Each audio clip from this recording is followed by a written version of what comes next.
Okay, so sorry there's more construction today, but I'm going to be solving literal equations with you today in class and for your homework.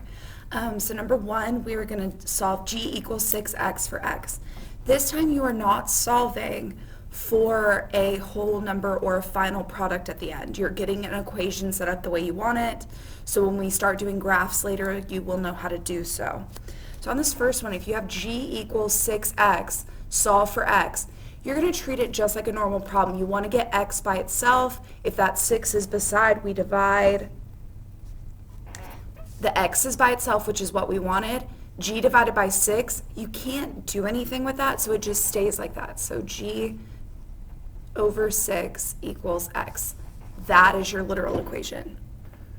Right now, it might not make a lot of sense, but again, when we start equations and we start y equals, it will make more sense, I promise. All right, we're going to go with number 3. We've got c equals m minus x for x. So again, you want to get x by itself. You need to get rid of this m, so you're going to subtract the m to the other side. You get c minus m equals negative x. Because you can't combine z and m together, they are not the same variable.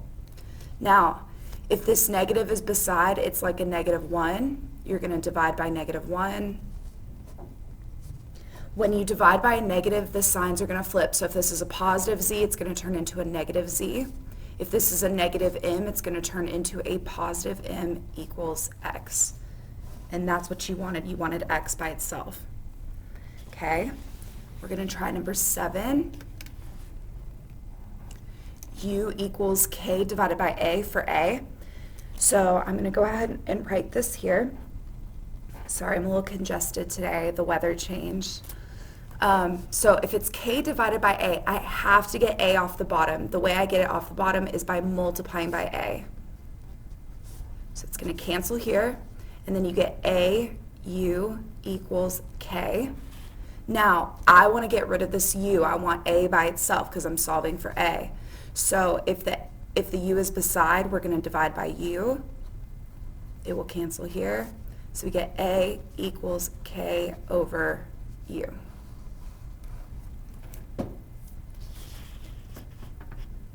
Now on number 9, we have 12am equals 4, solve for a. If the 12 and the m are both beside, both multiplying with the a, you can do the same thing at the same time.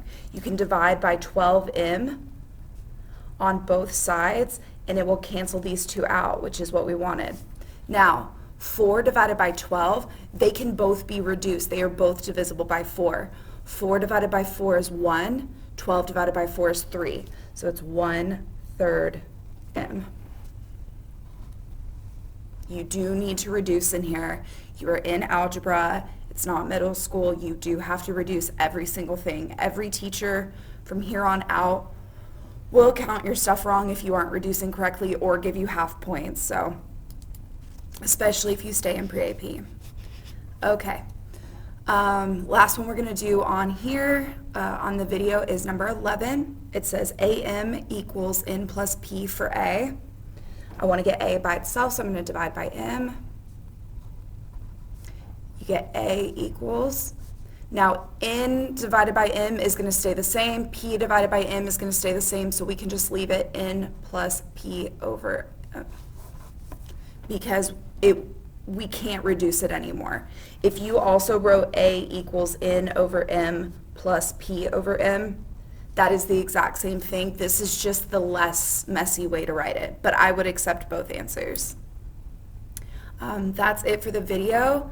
I am going over this in class too, so that's it. Bye.